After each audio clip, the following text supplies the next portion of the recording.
আসসালামু আলাইকুম। School of ম্যাথের এই পর্বে তোমাদের স্বাগতম। আশা করি তোমরা সবাই ভালো আছো। তোমাদের 21 নম্বর প্রশ্নে বলা হলো একটি সাইকেল 5,000 টাকা দিয়ে ক্রয় করে 12% লাভে বিক্রয় করলে মোট কত টাকা লাভ হবে? সাইকেলটির বিক্রয় মূল্য কত সেটা আমাদের বের করতে হবে। তো আমরা শুরুতেই তাহলে 12% লাভে বিক্রয় মূল্য বের করে নেব।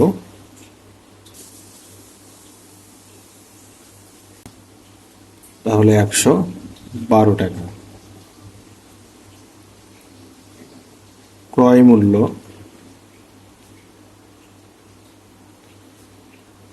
100 টাকা হলে বিক্রয় মূল্য 112 টাকা। অতএব ক্রয় মূল্য 1 টাকা হলে বিক্রয় মূল্য 112 ভাগ 100।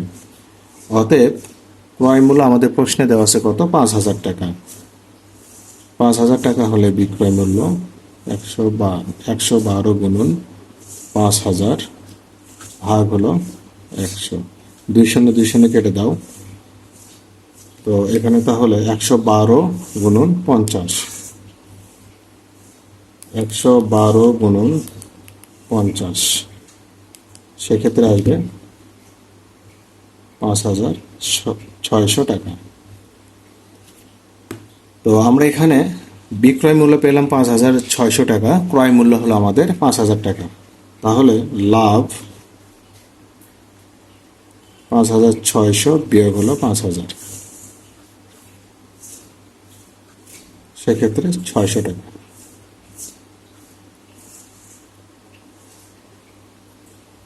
22 নম্বর প্রশ্নে বলা হলো একজন ব্যবসায়ী তার পণ্য 5% ক্ষতিতে বিক্রয় করলেন। যদি তিনি 1230 টাকা বেশি দামে বিক্রয় করতেন তবে তার 5% লাভ হতো। ব্যবসায়ীর পণ্যের ক্রয় মূল্য কত ছিল সেটা বের করতে হবে।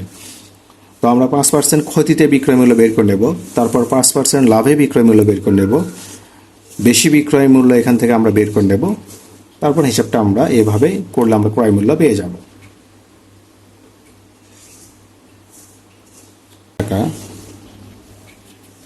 5% লাভে বিক্রয় মূল্য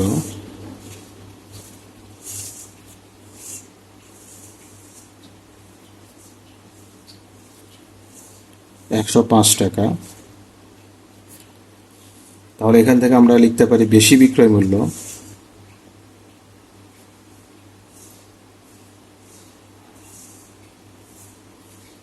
তাহলে 105 বিয়োগ হলো 95, তাহলে বিয়োগ করলে আমরা পাবো 10 টাকা।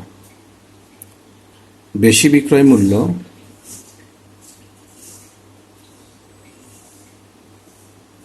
বেশি বিক্রয় মূল্য 10 টাকা হলে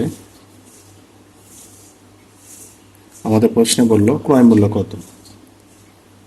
ক্রয় মূল্য তাহলে 100 টাকা। অতএব বেশি বিক্রয় মূল্য 1 টাকা হলে ক্রয় মূল্য 100 ভাগ 10। অতএব বেশি বিক্রয় মূল্য 1230 টাকা আমাদের প্রশ্নে দেওয়া আছে। 1230 টাকা হলে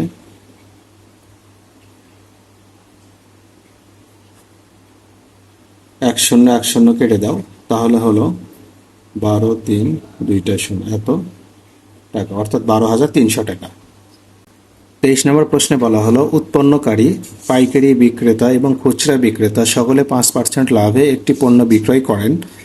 একজন খরিদ্দার পণ্যটি খুচরা বিক্রেতার কাছ থেকে 1,050 টাকা দিয়ে ক্রয় করলে এর উৎপন্ন খরচ কত সেটা বের করতে হবে। তো এখানে 5% লাভে যে বিক্রয় করে সেটা আমরা শুরুতেই কাজে লাগাবো। 5% লাভে বিক্রয় মূল্য বের করে নেব, তারপর খুচরা বিক্রেতার বিক্রয় মূল্য থেকে তার ক্রয় মূল্য বের করব। আর খুচরা বিক্রেতার যেটা ক্রয় মূল্য হবে সেটা কিন্তু পাইকারি বিক্রেতার আবার বিক্রয় মূল্য হবে। আবার এইভাবে পাইকারি বিক্রেতার যখন আমরা ক্রয় মূল্য বের করতে পারবো তখন কিন্তু পণ্যকারী তার বিক্রয় মূল্য হবে।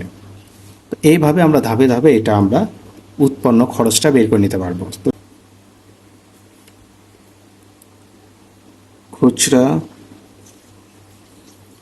বিক্রেতার ক্ষেত্রে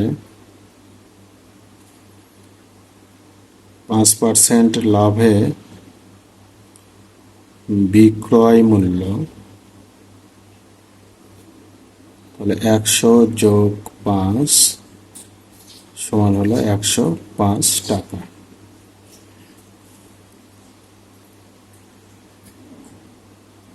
বিক্রয় মূল্য, এটা কিন্তু খুচরা বিক্রেতার বিক্রয় মূল্য। বিক্রয় মূল্য 105 টাকা হলে ক্রয় মূল্য 100 টাকা। আচ্ছা, বিক্রয় মূল্য যদি 1 টাকা হয়, ক্রয় মূল্য আমরা 100 ভাগ 105 লিখব। অতএব বিক্রয় মূল্য যদি আমাদের প্রশ্নে দেওয়া আছে 1050 টাকা হয়, তবে সেক্ষেত্রে ক্রয় মূল্য 100 গুণন 1050 ভাগ হলো 105। এটা 105 দিয়ে কেটে দাও, তাহলে 10, 100 আর 10 গুণ করলে 1000 টাকা। এটা হলো খুচরা বিক্রেতার ক্রয় মূল্য। তাহলে খুচরা বিক্রেতার যেটা ক্রয় মূল্য হবে, সেটা কিন্তু পাইকারি বিক্রেতার আবার বিক্রয় মূল্য। তাহলে আমরা লিখতে পারি তাহলে 1000 টাকা। এবার 5% লাভে 100 যোগ 5 সমান 105 টাকা। এবার বিক্রয় মূল্য, এটা কিন্তু পাইকারি বিক্রেতার বিক্রয় মূল্য। বিক্রয় মূল্য 105 টাকা হলে ক্রয় মূল্য, মানে পাইকারি বিক্রেতার ক্রয় মূল্য আমরা লিখতে পারি 100 টাকা। বিক্রয় মূল্য যদি 1 টাকা হয়, তাহলে পাইকারি বিক্রেতার ক্রয় মূল্য হবে 100 ভাগ 105 টাকা। অতএব বিক্রয় মূল্য যদি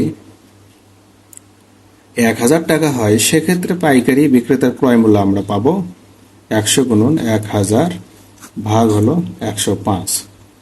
এবার 1000 ভাগ হলো 105, তাহলে আমরা পাই 952 টাকা 38 পয়সা, এত টাকা। এটা হলো পাইকারি বিক্রেতার ক্রয় মূল্য। তো সেক্ষেত্রে এটাই কিন্তু আবার উৎপন্নকারীর বিক্রয় মূল্য। যেটা পাইকারি বিক্রেতার ক্রয় মূল্য হবে, সেটাই কিন্তু উৎপন্নকারী বিক্রয় মূল্য হবে। উৎপন্নকারী বিক্রয় করলেই তো পাইকারি বিক্রেতা কিনে নেবে। তো সেক্ষেত্রে আমরা এখানে লিখতে পারি 952 টাকা 38 পয়সা। 100 যোগ 5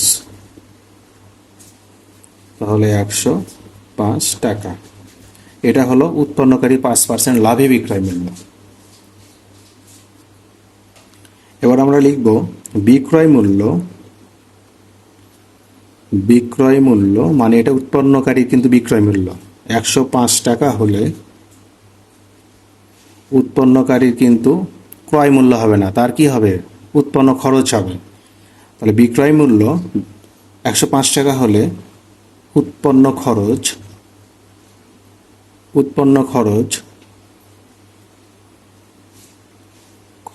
হবে 100 টাকা।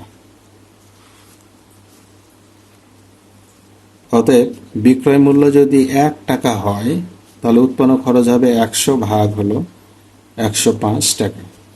অতএব বিক্রয় মূল্য যদি আমরা একটু আগে বের করে রাখলাম, বিক্রয় মূল্য যদি আমাদের 952 টাকা 38 পয়সা হয়, সেক্ষেত্রে উৎপন্ন খরচ 952 টাকা 38 পয়সা ভাগ হলো 105। আমরা যদি হিসাব করি, গুণন হলো 100 ভাগ হলো 105, সেক্ষেত্রে আসবে 960 টাকা 3 পয়সা। এটাই হলো উৎপন্ন খরচ। তো ব্যাপারটা হলো এরকম, আমি এই কলমের হিসাবটা যদি করি, এই কলমটা কিন্তু সরাসরি আমরা কোম্পানি থেকে পাই না। এই কলমটা আসে কিভাবে?